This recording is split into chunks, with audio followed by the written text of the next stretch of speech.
Na nješkajšej konferenciji bešodovali fahovci z Bosni i Hercegovini, Horvatskej, Čarnej Hori, Makedoniji, Sloveniji i Srbiji, ktorí predstavili položenje pripadnikov nacionalnih menšinoh u tih državoh po rozpadu Sojuznih federativnej republiki Jugoslaviji.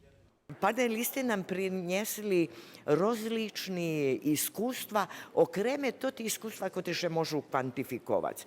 Dze po 1% za vytvorovanje nacionalnih pravoh nejednaki u tih državoh, kot nastali z rozpadom Jugoslaviji, rušaju še napriklad od 3% do 33% u ramikoh jednoho prava. Su baš interesantne.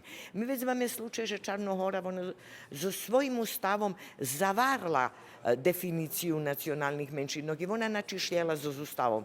Mi pripoznavame toti nacionalni menšini i nje. Napriklad za rozliku od Srbiji, kotra ma otvoreni koncept, abo Horvatske.